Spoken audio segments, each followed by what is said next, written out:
Bem, meus queridos, o que eu aprendo com essa história que se passa aqui o povo de Deus, os judeus que estavam no governo daquele povo e também eram os que eram mais ricos, estavam se aproveitando dos mais pobres, porque os mais pobres não tinha, eles estavam, além de eles estarem trabalhando na reconstrução do templo, eles estavam muito, o trabalho estava muito árduo. Eles estavam trabalhando na reconstrução do templo, a cidade estava destruída, eles tinham que produzir para poder pagar os seus impostos. Eles não estavam conseguindo. Teve pessoas que venderam os filhos como escravos, pegaram dinheiro emprestado para pagar os impostos.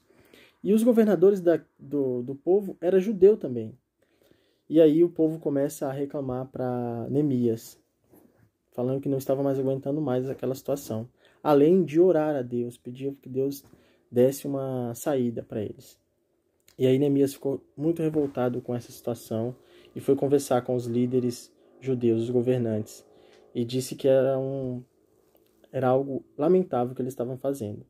Então ele pediu para que as dívidas fossem perdoadas e aí eles perdoaram e juraram diante de Deus que iriam perdoar as dívidas e iriam ser mais maleáveis com o povo. O que eu aprendo nessa situação? O povo, em primeiro lugar, clamou muito a Deus, pedindo uma ajuda. Porque, como a própria palavra narra aqui, eles não sabiam mais o que fazer, não tinham o que fazer. Ora, as autoridades decidiam, as autoridades faziam da forma que elas achavam melhor, e o povo só tinha apenas que obedecer. Eles deviam os impostos e tinham que pagar, não tinha como fugir disso. Então, naquilo que o povo não podia fazer, eles oraram a Deus e pediram a sua ajuda. E com isso me ensinou muito, em que tem muitas coisas que nós vamos conseguir fazer, como o povo estava conseguindo reconstruir o templo. Mas tem coisas que só Deus pode nos livrar, nos ajudar. E olhando para o cenário que a gente tem vivido hoje, eu olho para os nossos governantes. Sinceramente, meus irmãos, eu não consigo acreditar 100% em um ou em outro. A gente está no meio de uma pandemia que a gente nem sabe como começou e por que começou. Não temos certeza se é algo tramado, se é algo que aconteceu naturalmente. Nós não temos certeza de nada, infelizmente. E não dá para confiar em ninguém nesse momento. Apenas no Senhor. Esse sim nós podemos confiar. E o que eu tenho sentido diante de Deus no meu coração é de que Ele está neste tempo nos mostrando que realmente nós temos que confiar nele e que Ele vai nos dar saídas e soluções. E é por isso que nós devemos colocar a nossa fé e as nossas orações diariamente clamando ao Senhor, para que não deixem que nossos governantes façam piore essa situação. Que o Senhor esteja com a mão erguida, controlando tudo o que está acontecendo, e não deixe que os governantes piorem a situação.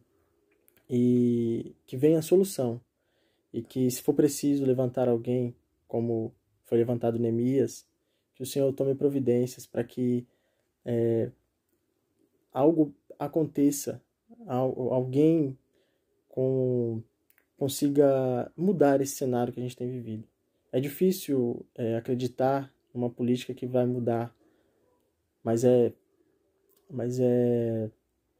com certeza nós acreditamos que o Senhor pode mudar toda essa situação do nosso país e do nosso mundo. E eu chamo vocês para colocarem a sua fé diante do Senhor. E a maior luta que nós podemos ter é em oração, de joelhos dobrados pela nossa nação, pelo nosso país. E nós podemos, sim, no nosso ambiente, mudar vidas que estão ao nosso redor, mudar a nossa vida, as nossas posturas. E com isso, as pessoas vão ser abençoadas. Veja o que Neemias fez. Neemias não cobrou impostos, Neemias deixou o que ele tinha de direito e, na verdade, ele só ajudou o povo.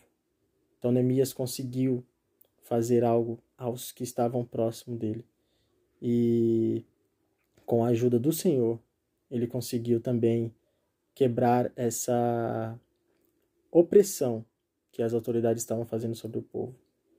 que a nossa oração seja para que o Senhor quebre esta opressão que a política tem feito aqui no Brasil. Amém? Em nome de Jesus é que eu oro e trago essa palavra para os irmãos, que nós estejamos em luta, em oração. Amém.